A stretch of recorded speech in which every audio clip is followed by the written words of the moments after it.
Hi, friend. I want to thank you for listening. Because of you, Age Like a Badass Mother is in the top 5% of all podcasts. I can't tell you what it means to me, and I appreciate you from the bottom of my heart. This week, my guest is Brandi Doming from The Vegan 8. She shares her dating experiences. She does not believe in dating apps. You're not going to believe where she meets people. And she tells us how to naturally glow with her strawberry mask. And stay till the end because she shares the best food to eat for hair growth. Get ready to fall for Brandi Doming. This episode is presented by Grand Teton Ancient Grains. Their flours, grains, and pastas are grown, harvested, and milled on site for a more nutritious product. Their small family farm never uses pesticides, herbicides, or glyphosate. Instead, they use crop rotation, cover crops, microbes, and compost to build nutrient-rich soil. They offer Emmet, Miller, Spelt, and other grains. I use them all the time in my bowls instead of brown rice. They're so delicious and good for you. And their einkorn flour is easier to digest than modern wheat, so you might not feel bloated after you eat it. Upgrade your grains, pastas, and flours at ancientgrains.com. Free shipping when you fill a box. ancientgrains.com/shipping-policy. That'll be in the show notes. And now, here's Brandi Doming. I'm Lauren Bernick, helping you make the rest of your life the best of your life. Welcome to Age Like a Badass Mother. My guest today is Brandi Doming. You might know her better as the Vegan 8, where she teaches people how to eat healthy, plant-based meals without sacrificing flavor. She is a proud mother, cookbook author, and photographer living in Houston, Texas. Her cookbooks are The Vegan 8, 100 simple, delicious recipes made with 8 ingredients or less, and her latest book, Vegan Wholesome, high-protein meals and snacks to energize and nourish. Please welcome Brandi Doming. Thank you. Hello. Hi.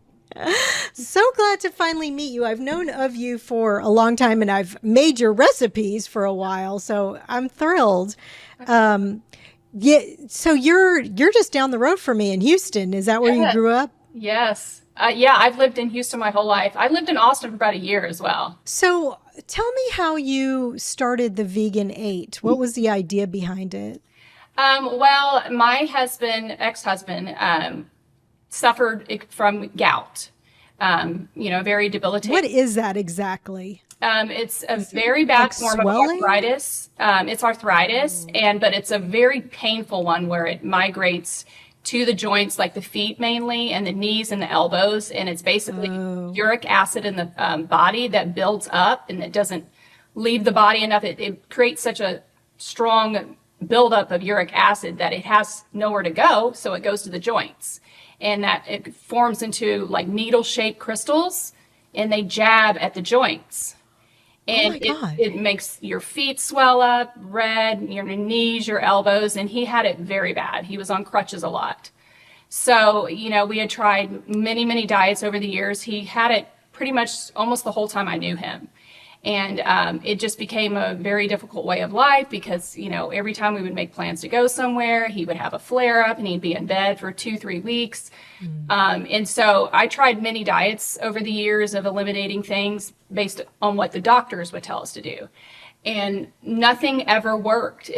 Nothing ever worked what the doctors would tell us. And of course, he was on multiple medications. And so I just started researching online. I did that for a long time, trying to find any answers I could to reduce inflammation in his body. And I finally came across plant-based eating and how it reduces inflammation. So I thought, okay, well, let's try going vegan and see if that works. And it worked. And that was... Oh my gosh.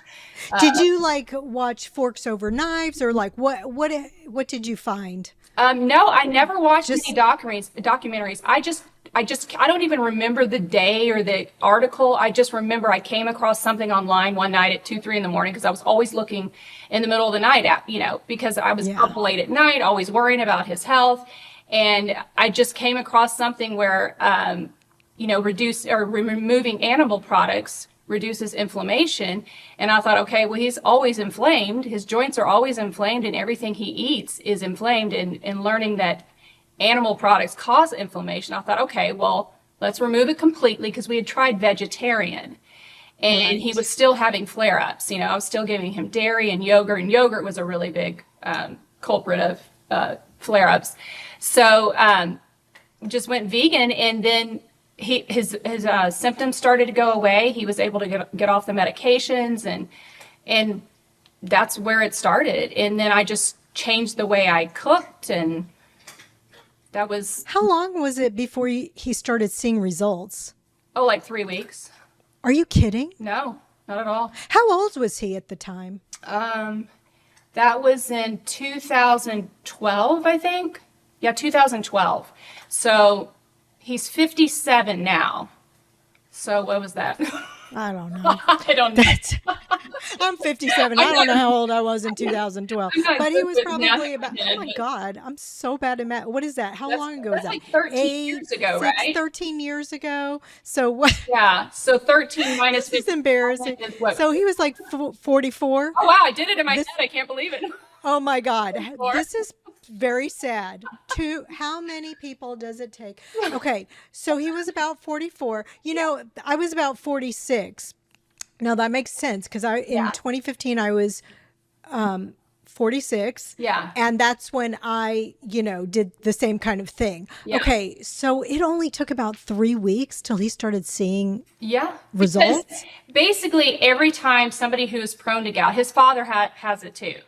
And anytime you eat the food or the alcohol, because alcohol is a big trigger for gout, especially beer. Oh. He wasn't a big drinker anyways. I mean, I met him and he hardly ever drank. But if he would have something, it was horrible. But like wine, beer, just alcohol in general. So anytime you eat something, within 24 hours, the flare-up would happen. So once you stop eating those things, then it clears right up.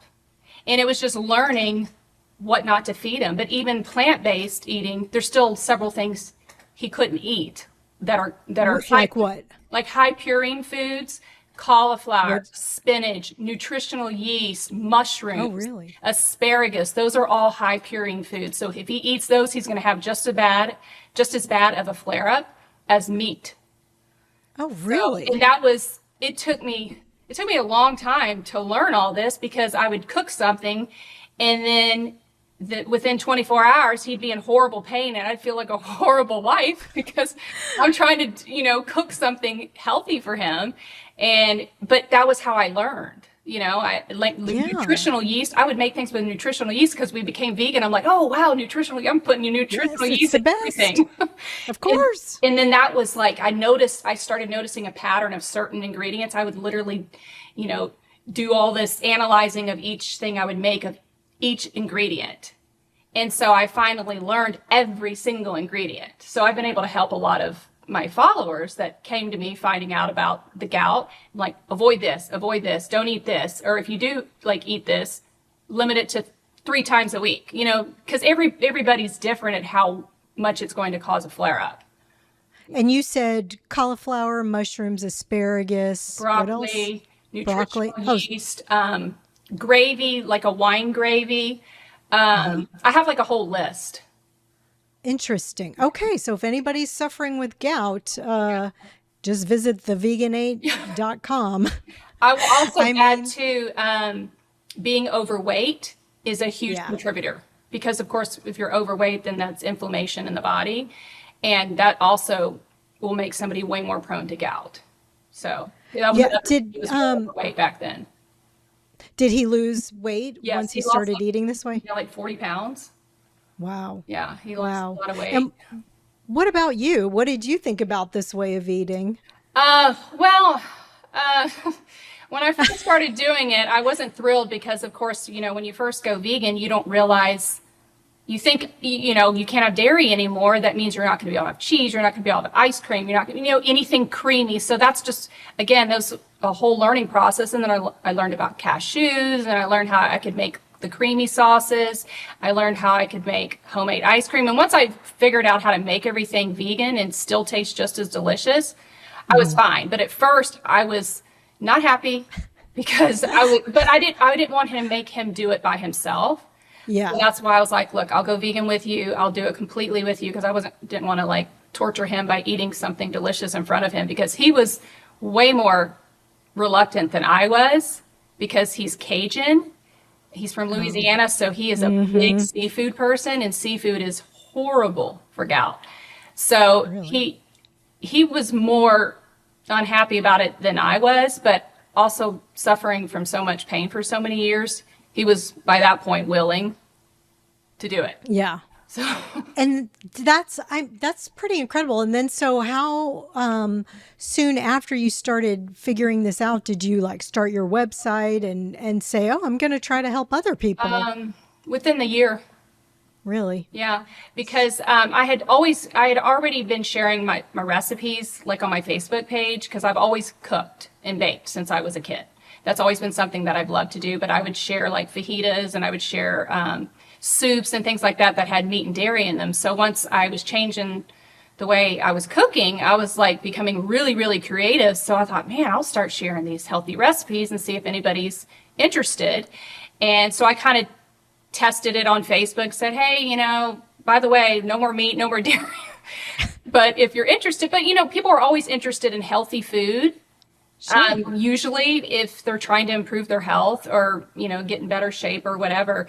So people are interested, and if they taste good, then people will latch onto that. And so I started a blog, and then people started making my recipes that I didn't even know. And I was like, wow. So that's how it all started. And that's crazy. That's crazy. Like, and did any of his Cajun family start eating this way, or at least making your recipes? Yeah, his mother. Wow. Yeah, his mother's favorite recipe of mine is my Mexican chili. She always made that. She always kept it in her freezer. Yeah, she loved a lot of my soups and my dips. She even liked my ice cream. Like, that's great. She was like, and she's not vegan at all, like at all. She loved cheese more than anything, but she was blown away when she would taste my stuff and be like, wow, how is there no milk in this? How is there no? So if it tastes good, people don't care. You know what I mean? Yeah, you're absolutely right about that. Yeah. And so I know that you're divorced now. Mm-hmm. Does he still eat this way? No. No. Yeah. Which is funny, but that's why I mentioned the weight. We got divorced. 2021 is when I filed divorce. So it's been over 4 years now. But after we got divorced, he went on a very strong fitness regimen, like path.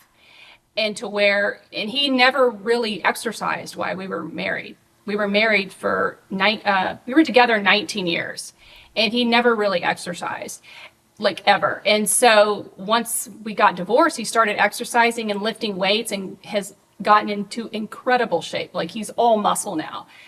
And so by removing all that excess weight and fat, he's so healthy now. He can now eat meat. Are you kidding me? I'm dead serious. Wow. It's shocking, but that's why I say being overweight is a huge contributor. Like, I was shocked, because I mean, I don't know what he's doing, because I don't live with him, of course, but I don't know if he's still taking medications to curb, the effects. I don't know. It's none of my business, but I do know that he is not vegan anymore. That's nuts. I've seen him eat steak. Oh my God. That's so ironic, because here you are, still vegan, still making cookbooks. I know, that's crazy. Look, yeah. I mean, that was all meant to be. Talk about meant to be. Yeah. So, one thing that I find interesting is that you said you really are on good terms with him. You guys do a great job of co-parenting. And I just want to ask you about that, because I feel like a lot of people at this life stage, and by the way, did you just turn 50? Did I read that? Yes, I'm 50. Or am I making that? I mean, because you look incredible. Thank you. But we'll come back to that. But a lot of people at this life stage, like, this is the time. If you're going to get divorced, it's usually either like when your kids are really little, or you make it through that and then you get divorced now. So right. I want to ask you, like, how do you think what did you guys do to be able to have a good divorce? Well, we did not have a good divorce. Okay, I thought you did. I'm sorry, I thought you did. No, no, I no. don't know if you can have a good divorce. It's not a pleasant thing, right? Yeah, no, it was not a good divorce. We are on good terms now, but we did not speak for like 3 years. Like, do you have any advice? What enabled you after, I mean, I know the anger subsided, but were you like, hey, let's talk, or what precipitated the getting along better? Well, I always tried to, from the very beginning, tried to talk to him, but he didn't want to talk to me. I'm the one who initiated the divorce. So I figured. Yeah. If he didn't want to talk to you, I figured. Yeah. And that's fine. I'm not going to discuss why, because that's personal reasons. Sure. But he didn't want to talk. He was very angry for a long time. And I just kept trying. Okay. And eventually it was after my mother died. That's what it was. It was after my mother died. I tried even harder to connect with him. And he, for the first time in a long time after my mother passed, he messaged me to say, I'm really sorry, because he knew how special my mother was to me. And then after that, Olivia had a birthday party, and I invited him to the birthday party. And he came. And we just started talking, and I just said, I feel like we need to move past this anger and forgive each other, and that's basically it. And so we just slowly built up a co-parenting situation that works really well. Okay, good. I mean, look, I think it takes a long time.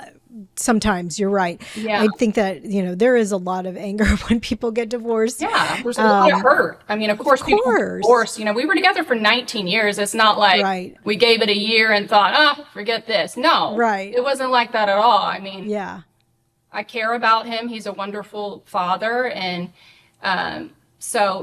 but we're better not married. Yeah, that is, a lot of people are like that. You brought up your mother, and also I know your father passed recently, so my condolences. Thank you. But I want to talk about your parents, if that's okay with you, because I know that they were just so precious to you, and that I want to know what you learned from watching them. They were married till the end, right? Right. Till your mother died. Okay. What did you learn from them? Any lessons?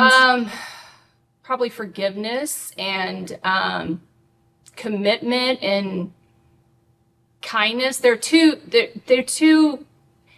had, of course, their ups and downs like any marriage. I mean, they were together for a long time. But one thing that they always had, they had immense love for each other. That was one thing that they had. My mom was the only woman that my dad ever loved. He had never been in love with any other woman other than her. He was the only woman he ever even, I think he's told me so many things about her growing up. Like, I don't think he ever even had another girlfriend. He dated, of course. He was like a ladies' man back then. But he met my mom and just knew she was the one for him and thought she was like an angel. And so she was the only woman he ever loved. And my mom was married before him for a short while. But they had such a devotion to each other and a respect for each other and a commitment and compassion for just people in general. And so I feel like that I learned that from both of them, but especially my mom. My mom was always trying to see the good in people. She was just almost, I don't want to say gullible because that sounds like an insult, but she wanted to believe the best in people so much. And that's which I call one of my best characteristics, but also one of my biggest flaws, because I want to believe the best in people so much that it has gotten me hurt so much in my life. And I'm the same way. I've had to learn to choose myself now, because the amount of times that I have excused behaviors from people because I saw the good in them. I mean, it's a good thing to see the good in people, but it also, you got to know when to look at the reality of the situation too. Yeah. You know what? I like that. And I always try to not get hardened from that because I too always, try to, I see the best, like I start by seeing the best in people. I always give everybody the benefit of the doubt. But one of my favorite sayings is Maya Angelou's, like, when somebody shows you who they are, believe them. And so as you get older, I think your BS detector becomes a little sharper. And you can figure this out sooner rather than later. And, that's part of the good thing about being older but I think that's just one of my favorite sayings of all time. No, I agree. It took me a long time to get to that point, though, because then you eventually, like, it took me a long time to go, okay, is this situation or is this person bringing peace to your life? Are they making your life better? Are they adding to your life, or are they taking from it? And once I started looking at relationships like that, I'm able to go, okay, well, no, you're not adding to my life. You're taking away my peace, or you're causing pain or whatever, and bye. But it took me a long time to get to that point. But I love myself more than I will love somebody else. You have to love yourself first, because otherwise you're going to be a doormat. I agree with that. And I also think that, like I said, I always try to give people the benefit of the doubt until they, show me otherwise. Oh my God, I just lost my thought. What was I saying? Oh, I know. I do it all the time. I do it all the time. Just totally lost my thought. Oh, well, we'll come back to it if I think of it. Benefit of the doubt when you first meet somebody. I don't know. Yeah. But I mean, you want to give them the benefit of the doubt, but well, we already covered that. I don't know what I was going to say, but girl, that's part of our age. But okay, well, so let's go there then. So you just turned 50. You look incredible. What do you love about being 50? Well, along the lines of what we were just saying, loving yourself and knowing what you want, but more importantly, what you don't want. I would say that's one of the greatest things, the greatest places that I am now in my life. And especially after this past year was completely transformative for me. Losing both of my parents woke me up like nothing has ever woken me up in my life. I mean, of course, becoming a mother and just getting older and dealing with life in general, but realizing how short life is and losing them, like, ripped my heart so tragically that I just don't want to waste my time on things that I don't feel are benefiting me or my future or my daughter's future. My main goals in life are making sure that I'm being grateful, living my life to my fullest potential, and being a good mother. And honestly, there's not much more than that for me at this point, because I truly live now with the mindset of I could be here one more week, or I could be here 5 more. You have no idea. I never would have thought my mother would be gone in 3 weeks when she went into the hospital. She went into the hospital, and 3 weeks later, my whole world shattered. So but that's what happens. And so I just don't waste time anymore on frivolous things or pointless. You know what I mean? Yes, I do. I do. I do. I get that. I also, I just want to, like, I think that you're not, well, I don't want to put words in your mouth, but what I'm hearing is that, like, you don't want to waste time. You don't want to be with people that aren't worth your time, and you don't want to do things that aren't worth your time. But are you, this is really like a hard turn, but have you been dating, like, since you've been divorced? Oh, yeah. Yeah. You have been dating. Yeah. Yeah, I have, but. And so you haven't. It's very different dating when you're older. And after you get married, it's wildly different, because the world now versus when I met him, first of all, that was before, like, crazy cell phones, social media. Right. There was none of that back then. Right.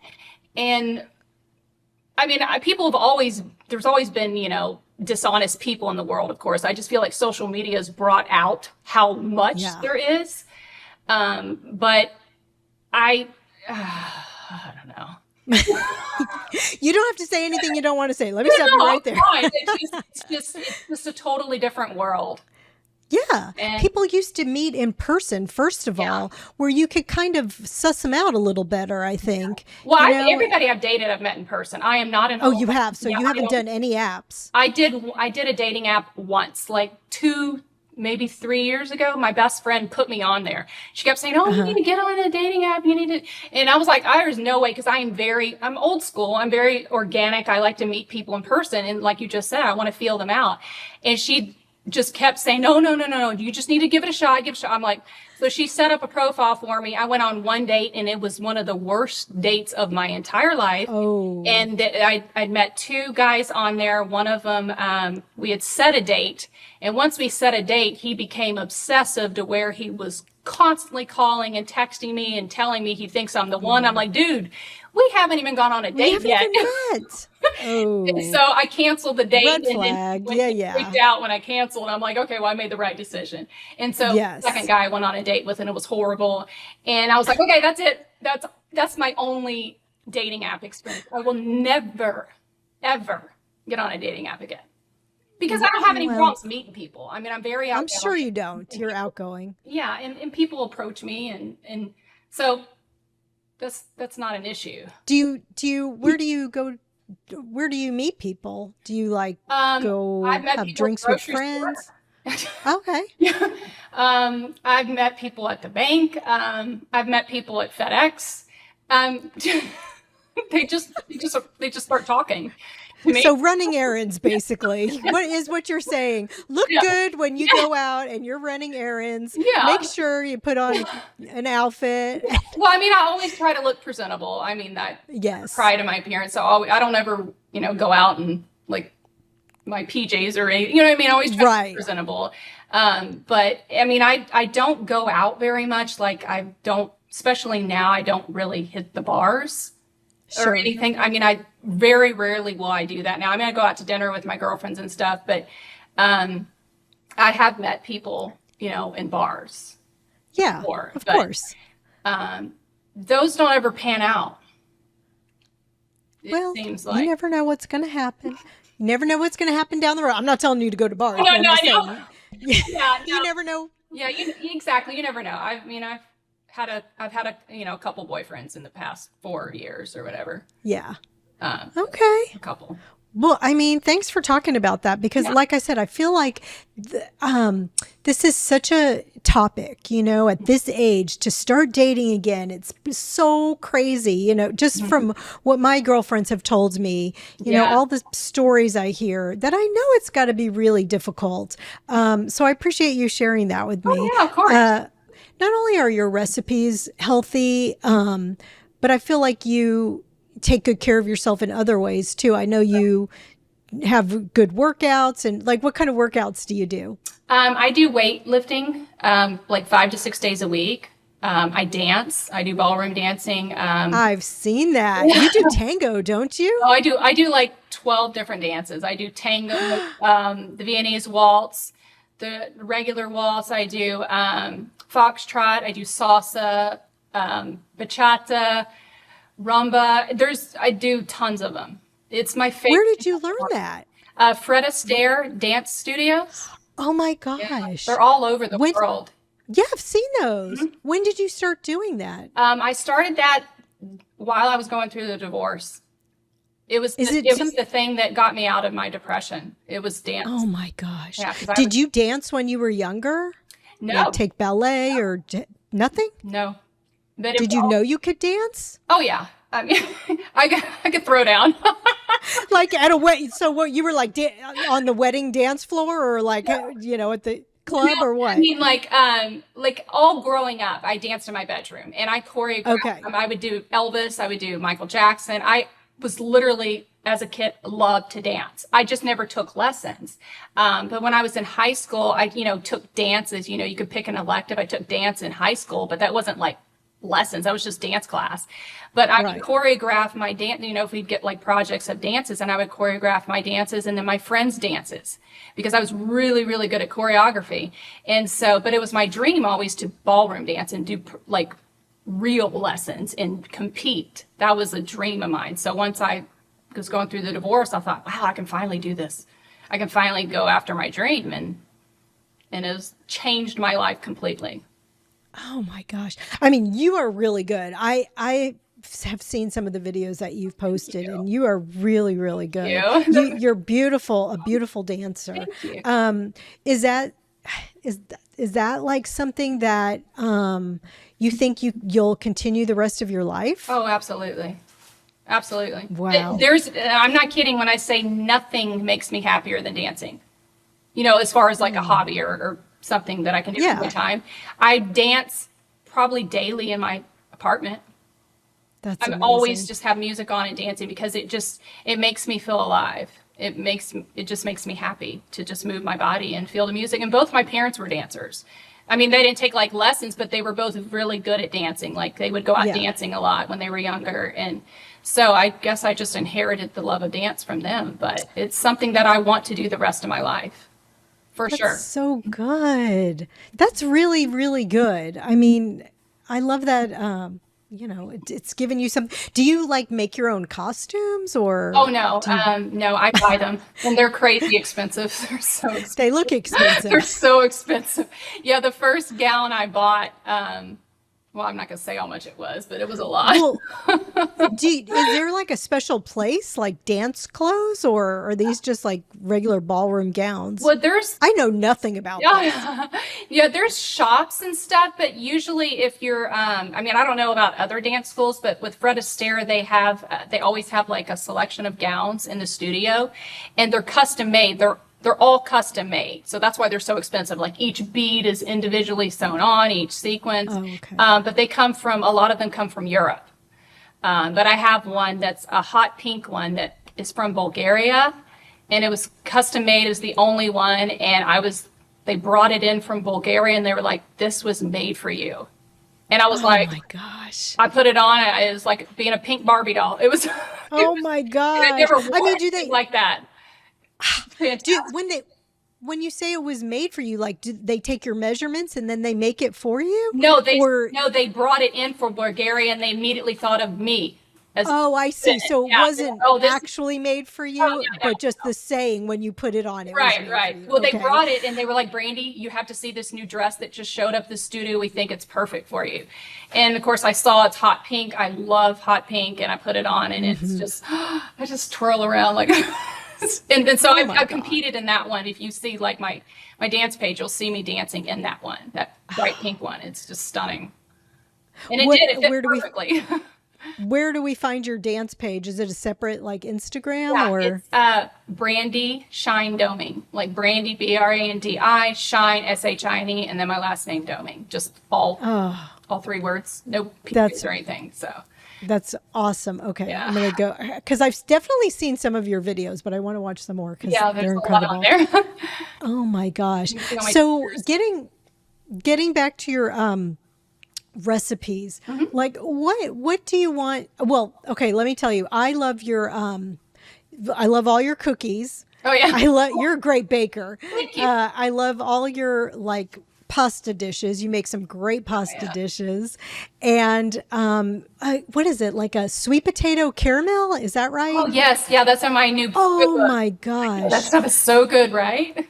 That stuff is really good. And, you know, the thing is, well, some of your recipes, like I try to be low fat. I don't always want to eat like lots of cashews, but if you want to do like, you could sub out, I like to sub chickpeas instead of like sometimes like if it's a half a cup of cashews, I'll do maybe a quarter cup and then a quarter cup of chickpeas or white beans. I like chickpeas better than white beans.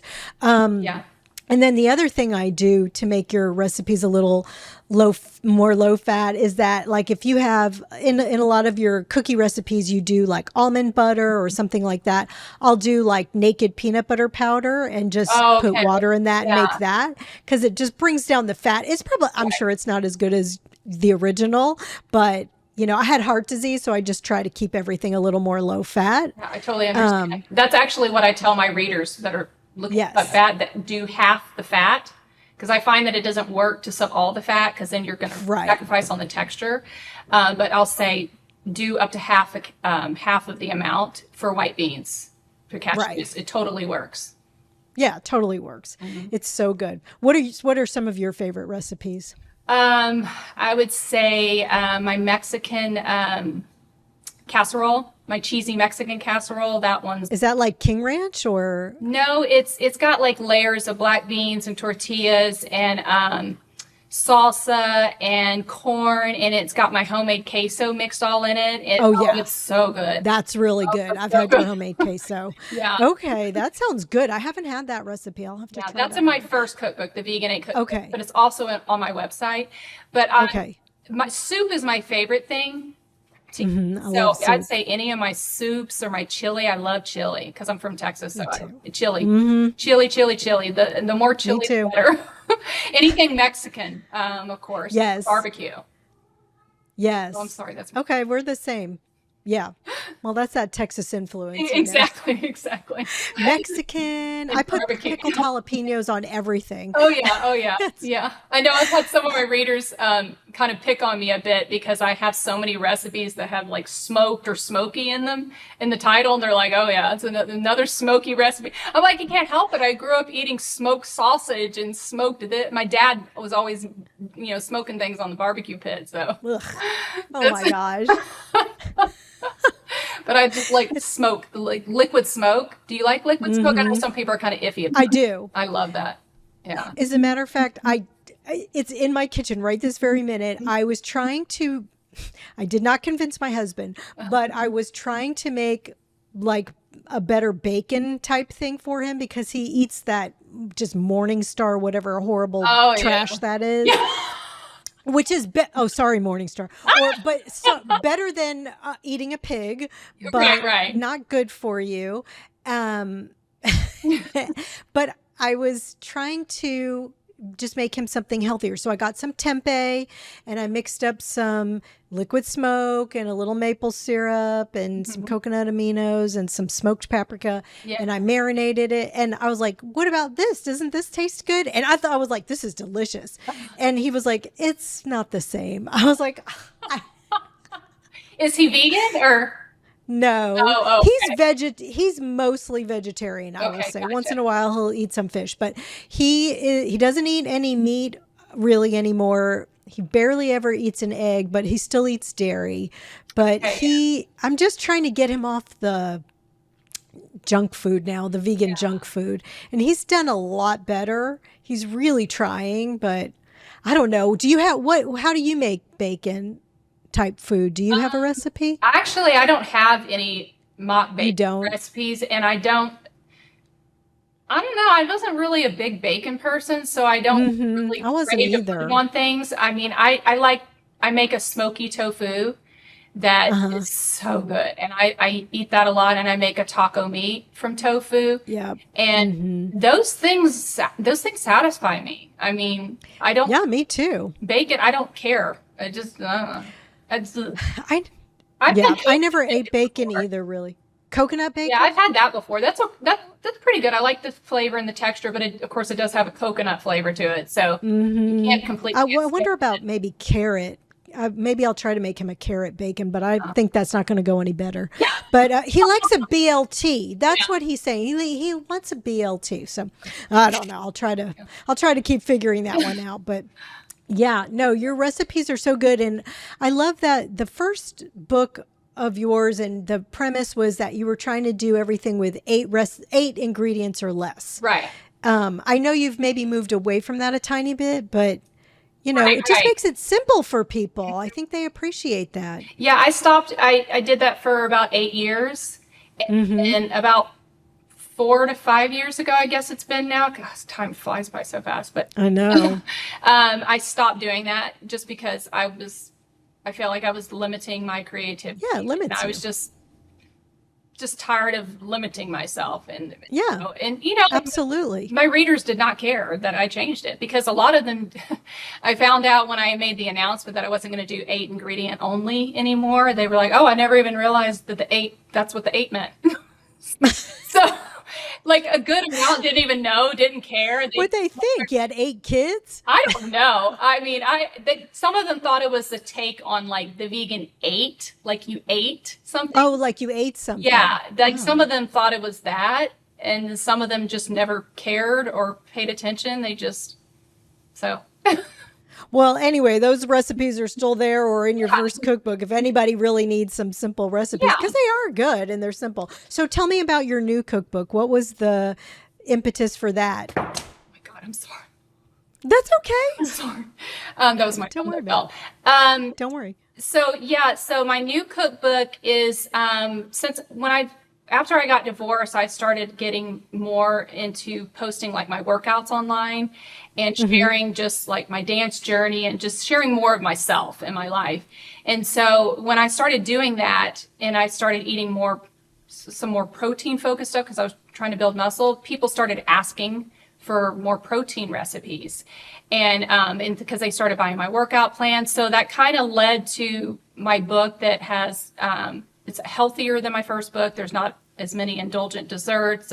I'd say they're lower fat and less sodium, but also a lot more recipes that have maybe a higher protein, or I give the option to increase the protein because not everybody cares, which is fine because some people, they're not into weightlifting. So I made sure I tailor-made the book to allow you to increase your protein or you just, eat it regular. But I have a lot of notes where if you want to make the higher protein, add this or sub this. So I tried to make it in general across the board to work for anybody and just make it more wholesome and healthy. And that sounds good. I don't eat desserts as much as I used to in the past. I used to eat like a maniac, and I don't. I mean, I still bake them, but I can stop at 2 cookies now, or 3 bites of ice cream. Whereas before, I couldn't. I'd eat a whole tray of cookies in a day. I was bad. Oh my gosh, I was real That's bad. So funny. So, what do you eat for a sweet now? Do you have more of a sweet tooth or a savory? I'm totally changed. I'm like the opposite. I used to be that way. I used to have a really bad sweet tooth.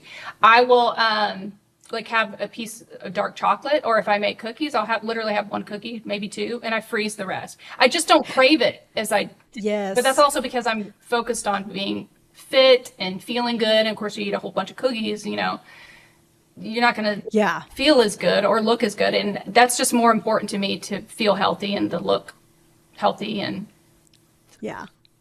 I do. You know what? I do that too. When I make cookies, I freeze them. Yeah. That way, at least you have to take a little pause and just take one out. And I mean, you could still eat them frozen. I'm not going to lie. Yeah. That's happened. But it does at least make you stop and pause. So, can we talk about, you mentioned that you're going through menopause. Is this is Age Like a Badass Mother, and there's a lot of badass mothers that are going through menopause. Can you kind of talk about what that experience has been like and what you've been doing, if anything, to alleviate any symptoms you've been having? Well, I'm not in menopause yet. I'm like in the, what do they call it? Perimenopause. Perimenopause. So you haven't missed a period or anything like that? No, I have. You have, but okay. What's annoying is where sometimes I won't have one for 3 months, and then I'll have one where it lasts for 3 weeks, and then it'll stop for a week, and then it starts. That is so annoying. Like, I'm going through that too. Yes. It's awful. I mean, and so I'm annoying. Way old for that. I know. But like I was saying earlier, or before when we were talking, I just recently am starting to get like hot flashes. And like, I'll just be sitting here, like I'll go out with my girlfriends and I'll just be sitting there. All of a sudden I just start sweating. And it's just like, and I'm just like fanning myself. Like, are you getting another hot flash? It's so annoying because I don't do anything. And like, I have to sleep. Like, I can't even sleep with a blanket on me half the time. Now I literally lay there half naked, just sweating. I'm sorry to give you all a visual, but that's great.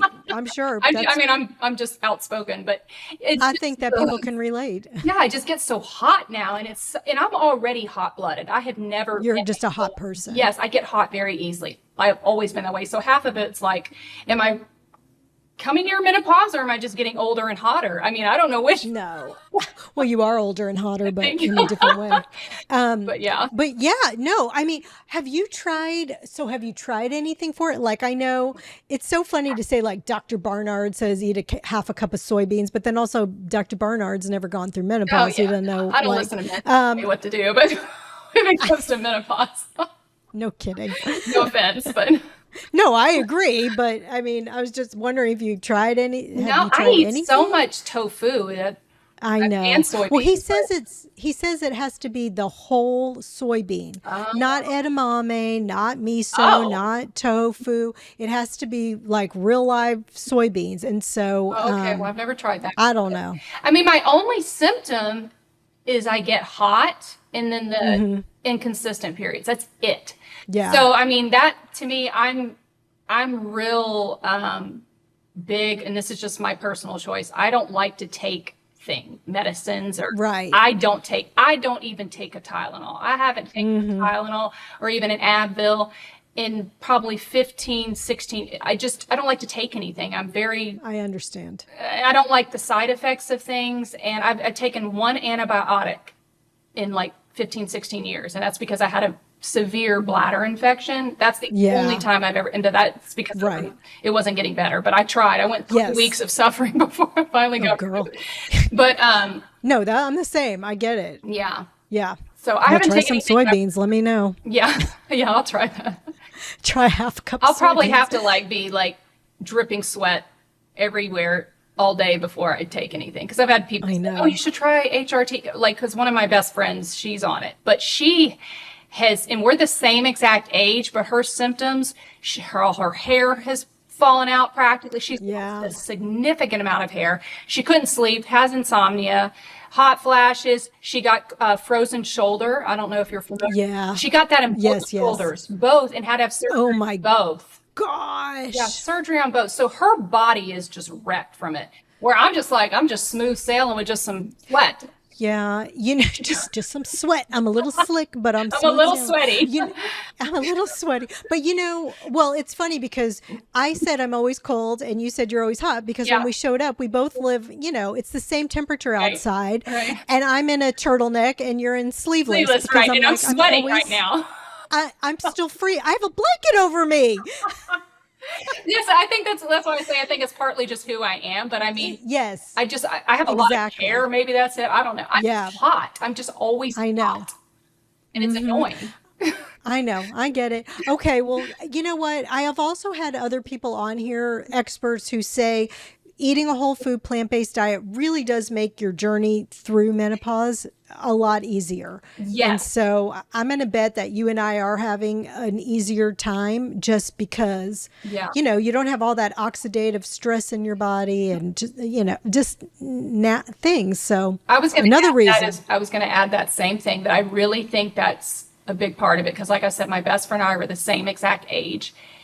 And she's not vegan. I'm not saying her diet's her fault or anything like that. But I'm just saying I do believe that the plant-based diet makes a difference in so many things, as far as aging, as far as how you feel. I mean, the amount of people that say you lose your hair, or you there's so many things that people say that I'm not experiencing, and I've been vegan for a long time. Like my hair's thicker, my skin. I really believe it. There's some miracle stuff going on in those plants. I really do. I really do too. I feel fantastic. Honestly. I don't feel any different than my 20s. I feel better. And people think I'm lying, but I'm not. I'm really not. I know you're not, because I feel that too. I mean, I do. I feel better now than I have in my whole life. Yeah. I mean, so is that your best piece of advice for aging well, is eat plants, or is it something else? Yeah. Well, there's a few things. I firmly believe, of course, in the plant-based diet, but also good skincare, not frying yourself in the sun. Yeah. The sun is... What do you do? What kind of skincare do you do? I have a sunscreen that I wear every single day. I've been wearing sunscreen since high school. Same. Every day. Not high school, but yeah. 80% of wrinkles come from the sun damage. 80%. That's a lot. And do you put it on your hands too? Yeah, I put it on my arms. I put it on my neck, my face. Yeah. And it makes a big difference. It really, really does. So that, and then also I exfoliate a lot. I exfoliate my skin several times a week. So you're constantly, having new cell turnover, new skin growth. So, I mean. How do you do that? Are you doing it with like a cream or a sponge? No, you can do brown rice flour, Or you can do, What? strawberries mixed with brown rice flour. You can mix it up in a paste. What? Do you have this on your website? Yes. Where is it on your website? You could I have a search box on my Oh, website. okay. You just type strawberry mask, I think is what it's under.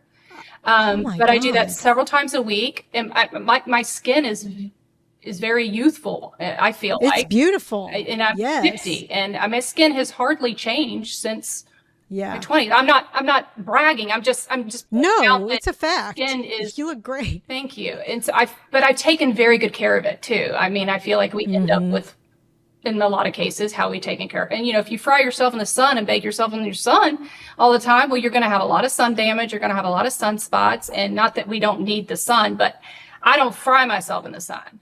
I've had some sunburns in my life, of course, but for the most part, I'm protecting my skin.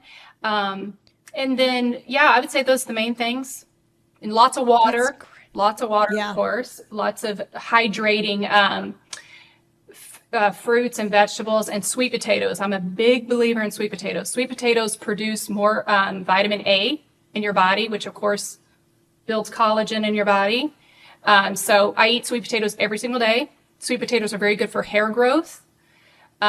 Blueberries are very good for healthy hair. So I have a lot of these things on my Instagram page that I talk about, because I get those questions a lot about hair and skin.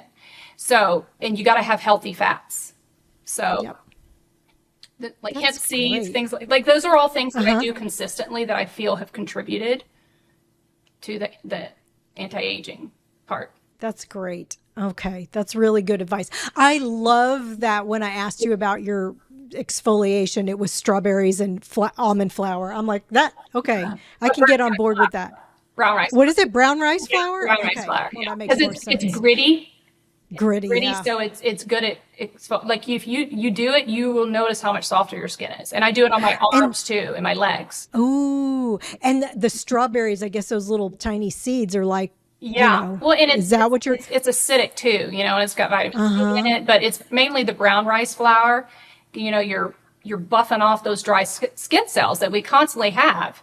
So the more you exfoliate, the more youthful your skin will be, and the more softer it's going to be. It's going to have more of a glow to it. So just, you don't have to do strawberries. You can just mix the rice flour with your face wash too. I mean, sometimes I do that a lot too.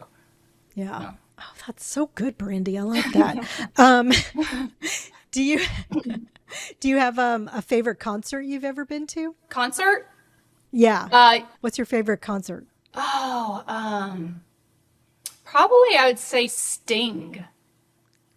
Oh, when did you see him? It was back when I was married. My ex-husband's favorite artist in the whole world is Sting. He's met him many times. He's been to like 40 or 50 concerts. Yeah, he's obsessed with him. But anyways, we went to one. This was a long time ago, but we went to one here in Houston. And then the next day we drove to Dallas, 5 hours to see the one in Dallas. Well, the next day, like in my ex-husband would always get like front row or within the first 5 rows because he loves them so much. So Sting, when we went to the one in Houston, he saw us in the crowd, and then what song was it?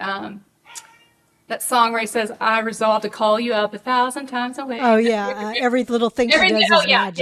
Yeah. Okay, so he was singing that one, and Sting looked down at the crowd at me when he was singing, and I knew all the words, so I started making the gesture with the phone with my hand. Yeah. And he was singing it to me, and we were mouthing it to each other, and it was like, and Jay, that was my ex-husband, he was looking at me, he's like, "Oh my God, he sees you, he's singing to you." It was so cool. And so that happened in Houston. And so when we went to Dallas the next day, he looked down at us again, and he recognized us, and he made this face like, "Y'all again?" Oh my gosh. And so that was like probably the best one, just because, That's a good one. And you were like, "Yes, Sting, that's because I used strawberry mask with brown rice. That's why you're looking at me." That was an amazing experience. I'll never forget that. Oh my gosh. You know what? He is really good. I saw him way back in the 80s with the Police, and I've seen him recently. We saw him last year in Australia with our daughter, And well, our daughter lives in Australia, and we went to see her, and we went to see Sting a couple years ago, maybe a year ago. And I was like, damn, I didn't know a 74-year-old or whatever he is could be so hot. Yes, He's exactly. hot. He looks incredible. And you know what? He's always done yoga, I believe is what it is. He's always been in shape. I don't know what he eats, but he does not look 74. I think he might be vegan, but we're going to see him again. He's coming. He's coming to Austin. I want to say in May, so I bet he's coming to Houston. But Jay anyway, will be there. Jay will be there. Yeah, but he had a private session with him like a year ago where he was doing like a jam out session. He was invited to that to watch it. I mean, he's just like, he sang with him on stage like years ago. Yeah, he's got a recording of that. He called him up on stage. He sang with him. Like, yeah, wow. He's a bit of a stalker. He's a super fan. Yeah. Oh my gosh. Oh man. Well, I just can't thank you enough for sharing so openly, and you're just a doll. Thank you so much for everything, Brandy. I'm so glad I finally got to meet you after admiring your recipes and enjoying them for so long. So thank you. Absolutely. It's my honor. Take care. You too. All right. Bye-bye. Bye. Thanks for listening, friend. From my heart to yours, be well until we meet again.